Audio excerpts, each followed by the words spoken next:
आपने दिया है, तो आपको क्या तकलीफ है? आपको सुप्रीम कोर्ट ने भी वो कर दिया है कि ASI का सर्वे जारी करना चाहिए, तकलीफ क्या होती है?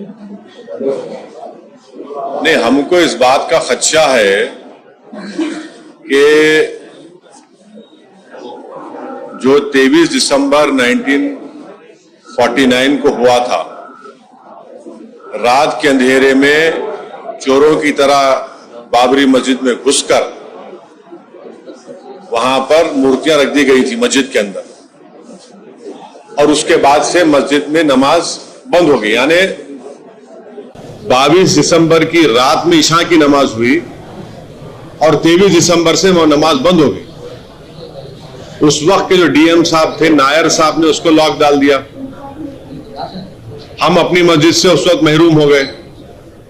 फिर 1986 में राजीव गांधी की सरकार थी, बगैर मुस्लिम पक्ष को बोले ताले खोल दिए गए।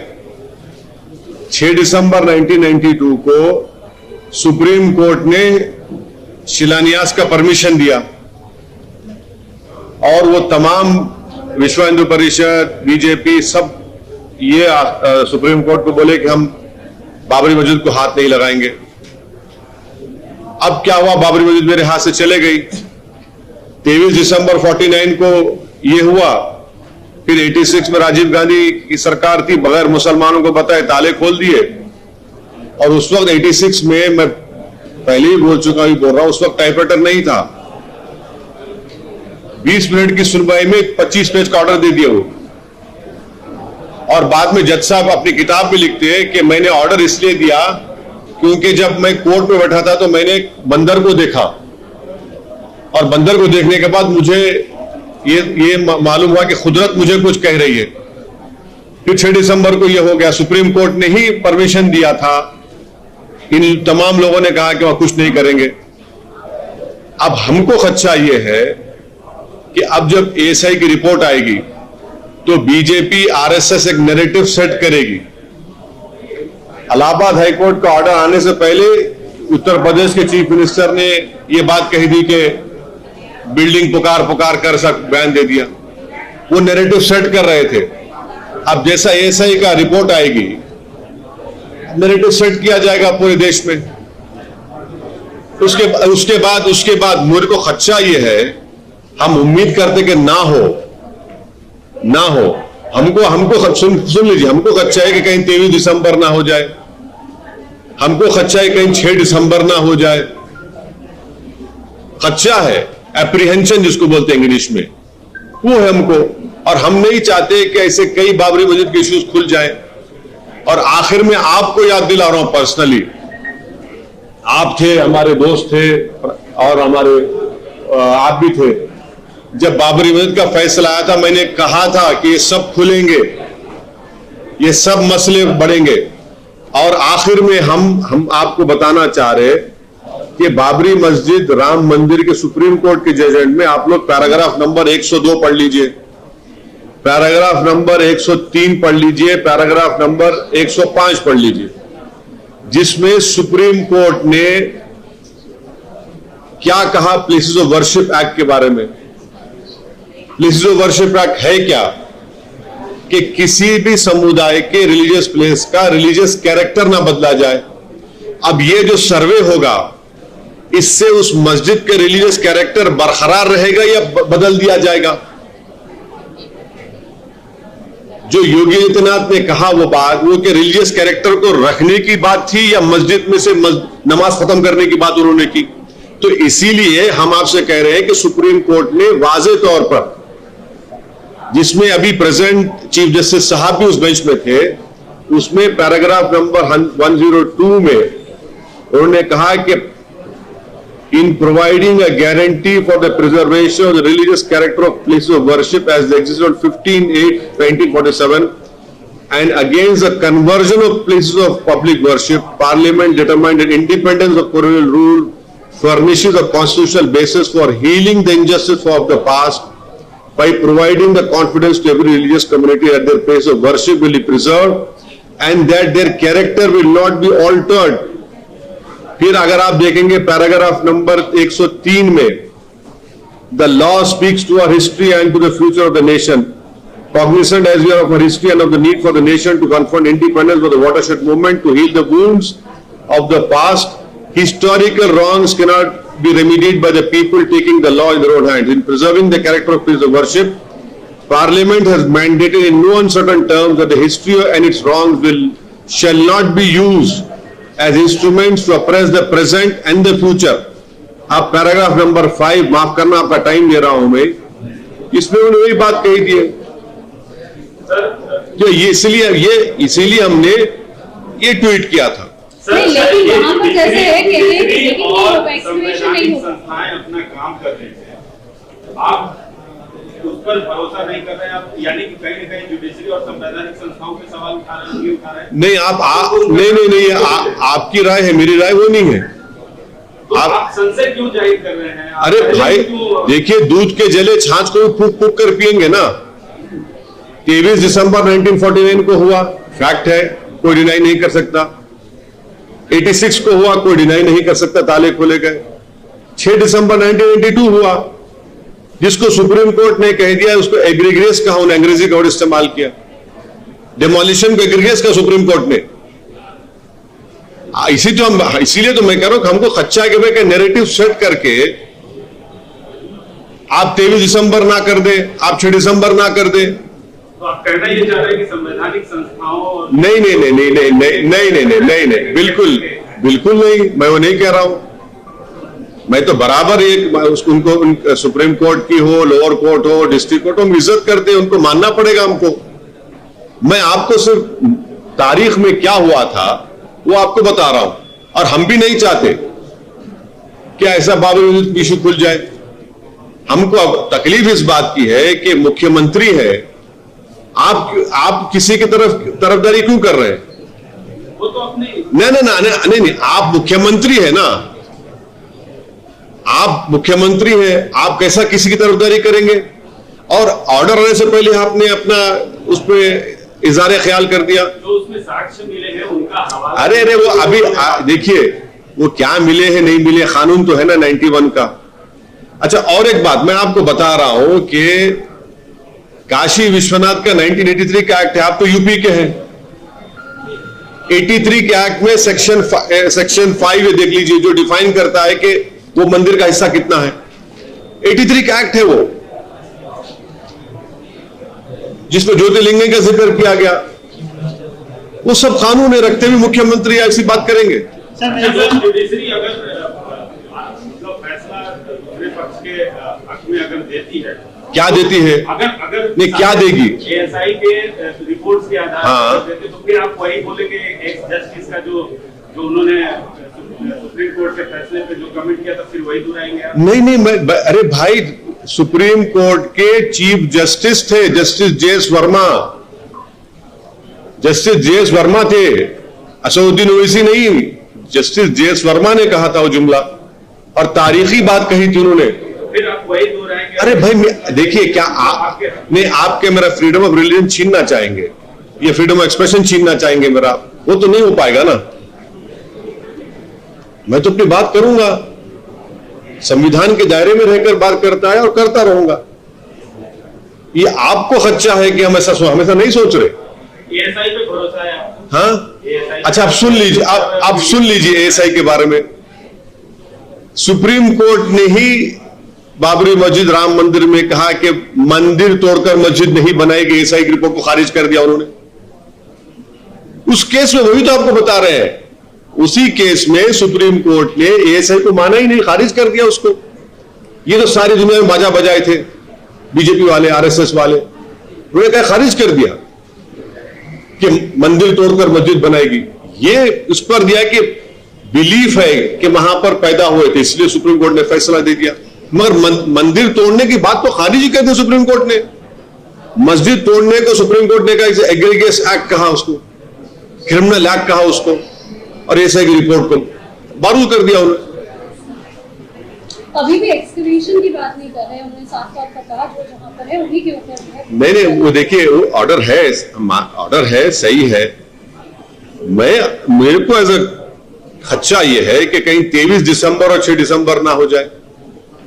इसीलिए हम कह रहे हैं कि 91 का जो एक्ट है, जिसमें सुप्रीम कोर्ट ने ये कहा है, पैराग्राफ नंबर 102, 103, 105, हम वही कह रहे हैं।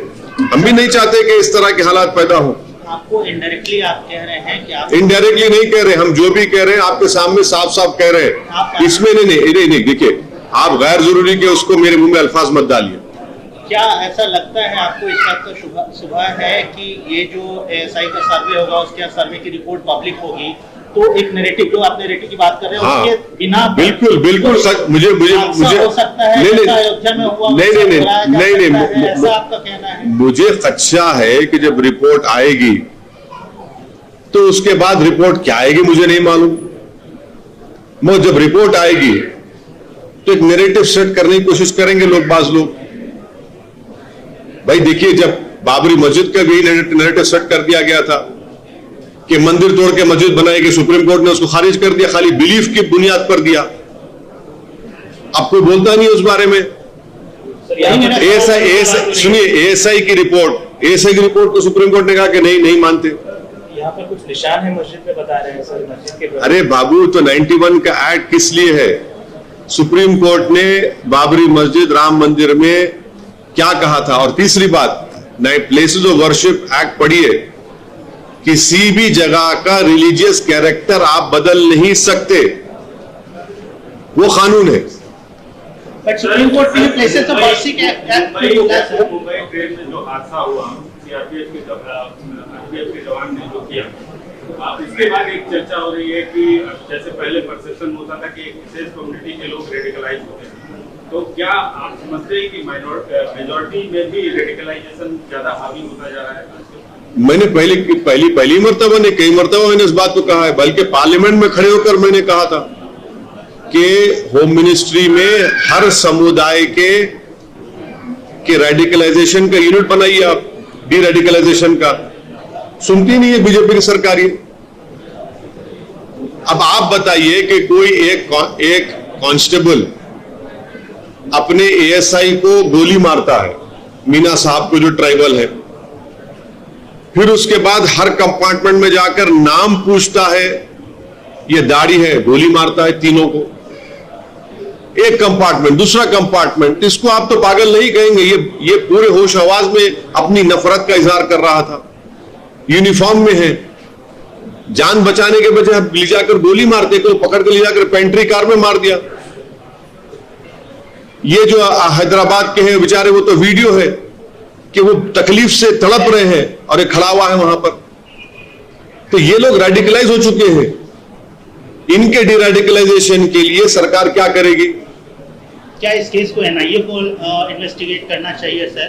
और आपने रेडिकलाइजेशन की बात की, जब आप पे हमला हुआ था तब भी आपने बोला था कि रेडिकलाइज एक सेक्शन है, वो इस तरह के इंसिडेंट कर रहा है। इलाहाबाद में जो फायरिंग हुई उसके बाद भी एक खास तरह के नारे लगाए, तब भी आपने रेडिकलाइज सेक्शन की बात की। बिल्कुल, क्या लगता है ये नहीं कॉमन है? नहीं, आप उसमें क्यों बोल रहे हैं? जामिया मिलिया में जो हुआ था, जामिया मिलिया में जो शख्स गोली मत चलाया था स्टूडेंट्स के ऊपर, वो क्या था? ऐसे कई इंसिडेंट्स हैं जिसको हम लोग, ये सरकार आंख बंद कर रही है। वीडियोस है, नहीं वीडियोस है कि आप मेवात के उन गयूर लोगों को आप उठाकर मारते हैं। इसके पीछे वजह कभी सोचा है सर कि क्या? नहीं, इसके पीछे वजह, इसके पीछे यही है कि उनको लगता है कि बीजेपी की सरकार है और एक कंडीसिव एटमॉस्फेयर बन चुका है, तो हम अपना काम करते जाएंगे। आप बताइए कि मेवात में नूह में इतनी बड़ी गड़बड़ हो गई, जो घर तोड़े गए उसको कहा था अवैध है, इलीगल है, पूरे के पूरे मुसलमानों के घर तोड़ेंगे आप, पूरे के पूरे। और जो वीडियोस जारी किए, कह रहे हैं कि हम आ रहे हैं,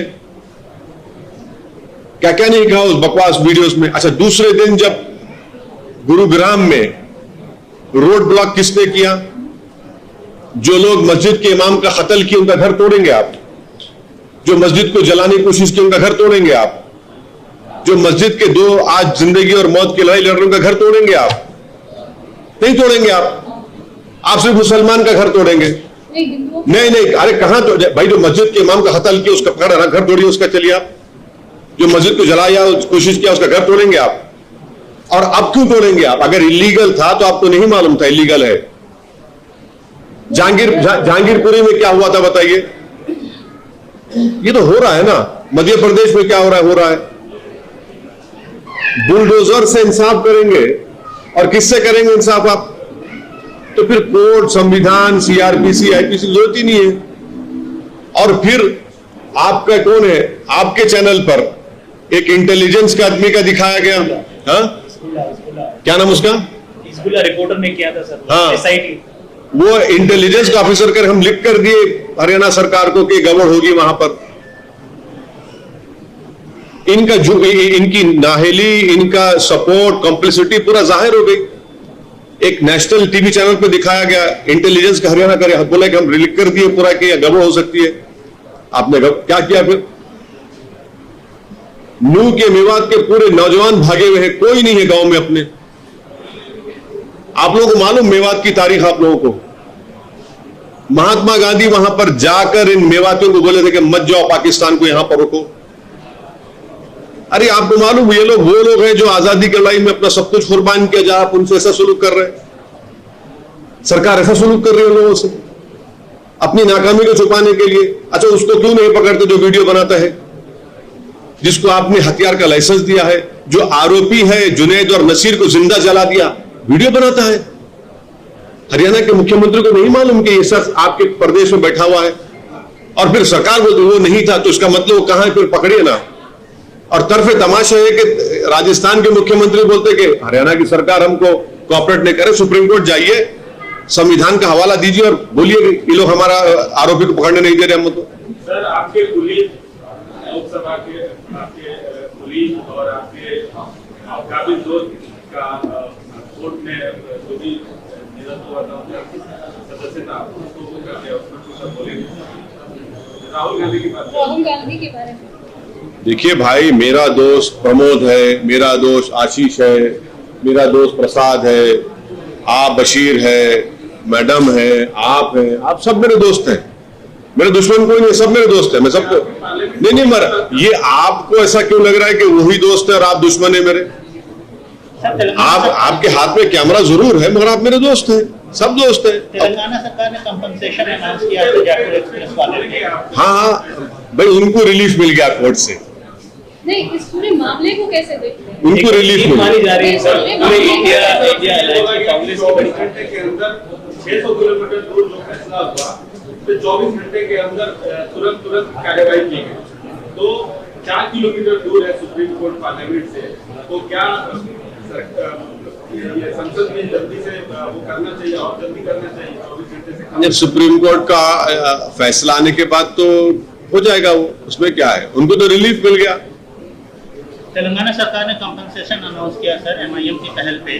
क्या बाकी राज्यों को भी, खासतौर पे आज जयपुर में काफी ज्यादा प्रदर्शन हो रहा है कंपनसेशन की मांग को लेकर, जो जयपुर एक्सप्रेस। अब देखिए, हमको गाली दी जाती है, फुला टीम इनसे मिले हुए हैं, उनसे मिले हुए हैं। कोई बोलता है कि मोहब्बत की दुकान फुला। अरे भाई, दुकान है तो चलाओ ना, फिर करो ना कुछ। जब केसीआर की सरकार यहां पर उनको 2 BHK देती है, उस मरने वाले के तीनों बेटियों को 2-2 लाख देते हैं, और वो ऑर्डर भी इशू हो गया। जल्द लाइए, ऐसा नहीं है कि सिर्फ कहा गया, देखिए ऑर्डर इशू हो गया है। कलेक्टर डिस्ट्रिक्ट मजिस्ट्रेट का ऑर्डर है, अनुदीप साहब का है 937/2023, इनको 2 BHK का घर दिया जाएगा आसिफ नगर जियागुड़ा में। फिर उनको विडो पेंशन का भी ऑर्डर इशू हो गया। तीसरा ये कि कोलीपुर से अर्बन डेवलपमेंट अथॉरिटी में वो विडो को अपॉइंटमेंट किया जाएगा आउटसोर्सिंग बेसिस के ऊपर। ये तो हो गया ना, ये तो हम करा दिए। अब जिसको गाली देते ये टीम वो टीम फुला टीम, और फिर आप अपने उसमें केसीआर को भी नहीं बुलाते, और फिर आप बोलते कि हम बड़े सेकुलर हैं। अरे भाई, कम से कम केसीआर ने कहा, आईना दिखा दिया आपको, आप भी करिए। बिहार प्रदेश को करना चाहिए, राजस्थान की सरकार को करना चाहिए। भाई आप लोग तो सेकुलरिज्म के चौधरी है ना, आप तो दुकान चलाते हैं, बांटते हैं सर्टिफिकेट, ये कम्युनल, ये सेकुलर, वो टीम, ये टीम। अरे भाई आप करिए ना, क्यों डर रहे आप करने से? जब तेलंगाना कर सकता है तो नीतीश कुमार को और अशोक गहलोत को भी करना चाहिए। करिए ना भाई, उनके वो मीना साहब के लिए भी करिए, सबके लिए करिए। एक आतंकवादी ने इनका कत्ल किया है, एक टेररिस्ट एक्ट है वो जयपुर का, आप करिए, क्यों नहीं करते आप लोग तो बड़े बड़े सेकुलरिज्म सर्टिफिकेट बांटने की फैक्ट्री है आपके पास, आप ही नहीं कर रहे हैं, अफसोस हो रहा है। मैं शुक्रगुजार हूं हमारे चीफ मिनिस्टर का कि हमारे रिप्रेजेंटेशन पर इमीडिएटली ना सिर्फ अनाउंसमेंट किए बल्कि वो आज बुलाकर उनकी वीडियो को, उनके बच्चों को ऑर्डर दे दिए। इसको बोलते गवर्नेंस, इसको बोलते commitment towards rule of law, इसको बोलते हैं कैसे टेररिज्म से मुकाबला किया जाए। यह सरकार का कमिटमेंट होना चाहिए। आप है ही नहीं इनके पास, खाली बस बोले जा रहे हैं, मिलेंगे, बैठेंगे। आज 4 साल हो रहे हैं, हाँ बोलिए। आज 4 साल हो रहे हैं सर आर्टिकल 370 के लागू हुए। हाँ। 4 सालों में कैसे देखते हैं? काफी विवादों के बीच में ये लागू हुआ था, आपने विरोध किया था। साउथ कश्मीर में 3 हमारे सिपाही मारे गए। क्यों हंगामा नहीं हो रहा इस देश में? क्योंकि नरेंद्र मोदी प्रधानमंत्री हैं, बीजेपी की सरकार है बोलकर 3 हमारे सिपाहियों को आतंकवादी पाकिस्तान से आके मार दिए, और अब वर्ल्ड कप मैच खेलेंगे अहमदाबाद में। बताइए कौन सी मोहब्बत है ये भारत से? और फिर इंडियन एक्सप्रेस की रिपोर्ट आपको कह रहा हूं, आज की इंडियन एक्सप्रेस की फ्रंट पेज पे है कि 251 टेररिस्ट इंसिडेंट्स हुए जम्मू कश्मीर में जनवरी 2021 से मई 30 2023 इस साल में। माने 15 खाली जम्मू के 3 जिले में हुए और 236 वैली में हुए। हाँ, अब बताइए, वैली में 129 हुए, 100 और 7 हुए। सिविलियन कैजुअलिटी वैली में सबसे ज्यादा है, 60 है 2021 से अब तक। तो क्या हो रहा है?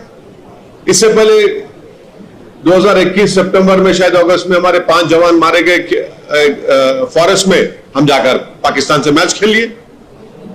आज देखिए हम 3 सोल्जर मारे जा रहे हैं, फिर हम खेलने जा रहे हैं नरेंद्र मोदी स्टेडियम अहमदाबाद में वर्ल्ड कप। आया है वहीं से जहां पर वो थैंक यू मोदी कर रही है और हाँ, तो उनको, हाँ नहीं ठीक, अपने आप की फ्रीडम जो है वो बता रही है। नहीं बहुत अच्छा है मैडम, मगर उस महिला को, ये जो 3 सिपाही मरे हैं उनकी महिलाओं का, अगर वो शादीशुदा उनकी मां है तो उन महिलाओं का क्या होगा? मोटरसाइकिल पर डाल रहे हैं तो खुश, और ये जो 3 सिपाही हमारे मारे गए कल, पाकिस्तान से टेररिस्ट आकर मार रहे हैं। इनके घर के महिलाओं के बारे में कौन बात करेगा? कश्मीरी पंडित कश्मीर छोड़ के जम्मू में जाकर रह रहे हैं, उनके बारे में कौन बात करेगा? ये कौन सा नेशनलिज्म बीजेपी का, बताइए ना। आप क्रिकेट मैच के पक्ष में है कि नहीं है? आप जैसा लगता है कि आप वर्ल्ड कप के फेवर में नहीं है, पाकिस्तान नहीं वर्ल्ड कप खेलने के फेवर में नहीं? देखिए, जब आप ही ने कहा था कि आतंकवाद और क्रिकेट मैच साथ नहीं चलेगा, बातचीत और बिरयानी साथ नहीं चलेगी, मैंने कहा था। आज हम आपसे पूछ रहे हैं कितने हमारे सिपाही मारे जा रहे हैं, 370 हटाने का आप जश्न मना रहे हैं, मगर बताइए ये जो आज की रिपोर्ट है एक नेशनल न्यूज़पेपर में, वो झूठ है क्या? 251 इंसिडेंट्स हुए जनवरी 2021 से मई 30 इस साल तक, और कल हमारे 3 सिपाही मारे गए। 5 मई को 5 सिपाही मारे गए। अप्रैल 20 को 5 सिपाही मारे गए ट्रक में। ये सब क्या है? पाकिस्तान से टेररिस्ट आ रहे हैं ना, इस पर तो सोचना चाहिए देश को। भाजपा एक आरोप लगा रही है कि जिस तरीके से अविश्वास प्रस्ताव दिया गया उसमें आपने भी किया है, तो ये कहीं ना कहीं मिली भगत, वो बी टीम वाली जो बात है उस पर मुहर है। हाँ बिल्कुल बिल्कुल। आप क्या कहेंगे? मैं तो उठकर पूछा अमित शाह से, बताओ मैं कौन सी टीम का हूं, अब और क्या करूं मैं? आपके दोस्त जगन है, लेकिन वो उस तरफ जाते हुए दिख रहे हैं। हाँ, आपके दोस्त जगन जो है वो उस तरफ जाते हुए दिख रहे हैं उनके साथ। अबे तुम जगन के फैसले जगन अपनी पार्टी के मुताबिक करेंगे, ओवैसी अपने फैसले अपनी आइडियोलॉजी की बुनियाद पे करेगा। लेकिन दोस्ती बरकरार है। अरे दोस्ती क्या, मैं उनके पुराने जमाने से जानता हूं, वो स्कूल में मेरे जूनियर भी थे, और है तो उनकी पार्टी का है, उनके हालात अलग है, उनकी मजबूरी अलग है, क्या क्या है वो सब जानते हैं। सर नो कॉन्फिडेंस मोशन आ रहा है अभी हफ्ते में, डिस्कशन होगा तो आपका क्या रहेगा? नहीं, हम तो मैं तो बीआरएस पार्टी के नो कॉन्फिडेंस मोशन पर मैंने दस्तखत की है। हम उस नो कॉन्फिडेंस मोशन में बीजेपी के खिलाफ वोट देंगे, उस डिबेट में पार्टिसिपेट करेंगे। मणिपुर में फिर से हिंसा भड़की है सर, मौतें हुई हैं। हाँ बिल्कुल, अरे मौतें नहीं, हथियार लूटे गए हैं, हथियार लूटे गए हैं और हथियार लूटे जा रहे हैं। और अब जब तक वहां के मुख्यमंत्री को नहीं हटाया जाएगा वहां पर हिंसा खत्म होने वाली नहीं है। वहां पर कंटिन्यूस कुकी लोगों पर जुल्म होता आया और होता रहेगा। कितने 90 दिन हो गए अभी तो वायलेंस, हिंसा खत्म ही नहीं हो रही है। आपने अपनी तरफ से कोई रिपोर्ट मंगवाई या आप जाना चाहेंगे उधर की कैसे हालात है, क्या है, क्या? हाँ, अगर भारत सरकार ऑल पार्टी डेलीगेशन लेकर जाती है मणिपुर को तो बराबर हम जाएंगे, उसमें क्यों नहीं जाएंगे। मणिपुर की जनता को मरहम लगाने की जरूरत है, मणिपुर के महिलाओं को ये एहसास दिलाने की जरूरत है, ये पैगाम देने की जरूरत है कि पूरा भारत उनके साथ खड़ा हुआ है। आज सिर्फ एक वीडियो आने से अगर हम शर्मसार होते हैं तो बड़ी तकलीफ दे बात है। ऐसे कई महिलाओं का रेप हुआ है। हम सिर्फ रिएक्ट करेंगे वीडियो देखकर या फिर हम अपनी इंसानी सोच से भी देखेंगे कि वहां पर हो रहा है।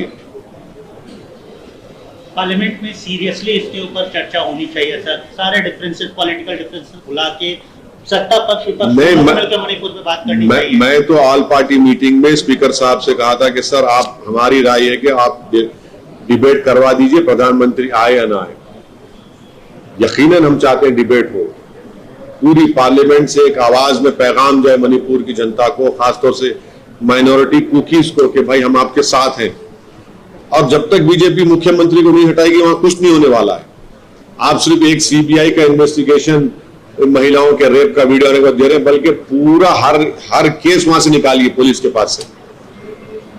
लोकल एडमिनिस्ट्रेशन, लोकल पुलिस इंसाफ नहीं करेगी। हथियार, कोई बोरा हथियार लूटे, कोई बोरा हथियार बांटे गए। आप बताइए भैया 6 लाख राउंड कोई लूटता है क्या? 6,500 हथियार लूट के चले गए। कल 2 दिन पहले फिर हथियार लूटे गए। ये ठीक नहीं हो रहा। Sir, KCR has announced 1 lakh incentive for minority community. The timing of it is questionable. Don't you see that this is happening because of the elections? हाँ, नहीं अच्छा है ना, फायदा तो होगा ना लोगों को, उससे क्या करना है। पार्टी को भी फायदा होगा। हाँ बिल्कुल होगा। अरे गरीब को फायदा होगा, गरीब को फायदा होना ना। नहीं, चुनाव से पहले पार्टी को फायदा हो इस तरीके से। अरे देखिए, गरीबों को तो फायदा होगा ना। मतलब आप टीआरएस को सपोर्ट करेंगे इलेक्शन? नहीं, देखिए अब आप उसको कहां से कहां लिख जा रहे हैं आप।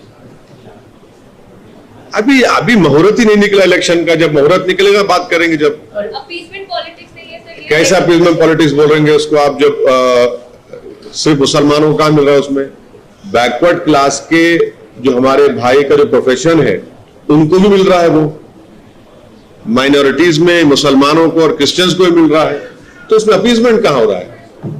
गलत है बात, ये सबको दिया जा रहा है। सर बीआरएस पर लगातार ये आरोप लगा है कि इलेक्शन से पहले कई सारे स्कीम लाए जाते हैं, वेलफेयर स्कीम अनाउंसमेंट किए जाते हैं, उसी प्रकार से अभी अब छोड़ दिए ना, ये कांग्रेस की जबान आप बात करें तो मैं क्या बोलूं। वो बोलते रहते बेचारे, उनको समझ में नहीं आ रहा उन लोगों को। वो खाली दुकानदार है, दुकानदारी की बात करते। अरे दुकानदार है तो नाइंसाफी के खिलाफ चुप्पी क्यों है भाई? बोलो ना, आप दुकान खोल के बैठे हैं। सर ये आरटीसी मुद्दे को कैसा देखते हैं? गवर्नमेंट अभी अप्रूव करने जा रही है और गवर्नर रोक के रखा है। क्या रोक के रहे? गवर्नर कैसा रोकते हो? बिल नहीं, देखिए पॉलिसी मैटर्स जो है एक इलेक्टेड सरकार करती है, गवर्नर क्यों रोकेगा उसको? ठीक है, आप एक बार आप भिजा दिए, फिर लेंगे कानून बना के, जब क्या करेंगे और सब तो मानना पड़ेगा उनको।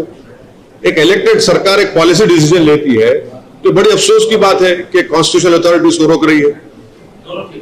आप एक्सप्लेनेशन कॉल करिए, मैं रोकना क्या बात है? और इतने आरटीसी के लोग हैं, उनका गवर्नमेंट सर्वेंट बन जाएंगे ना। सर 5 क्वेरीज कुछ रेज किए हैं, उसके ऊपर क्लैरिटी मांगे हैं नहीं, सरकार। ठीक है, वो जवाब देंगे, बट आप ऐसा रोक नहीं सकते। एक पॉलिसी मैटर है सरकार का, वो पॉलिसी मैटर पर डिसीजन लिए, इलेक्टेड गवर्नमेंट है।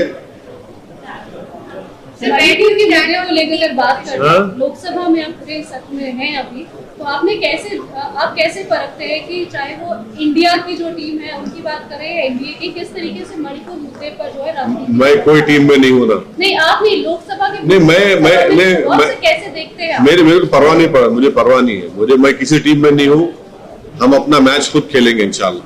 नहीं, how do you analyze it? I don't analyse it, I don't have, नहीं, आई डोंट, नहीं, देखिए, अब नो कॉन्फिडेंस मोशन एडमिट हो गया तो शायद हम उस पर सब बोलेंगे। सर हिंदी इंपोजिशन डिबेट वापस से आ गया है, तो न्यूज़ हो रही है। नहीं, इंपोजिशन नहीं करना चाहिए किसी का भी। इंपोजिशन क्यों करेंगे आप? लफ्ज इंपोजिशन खुद ही गलत है वो।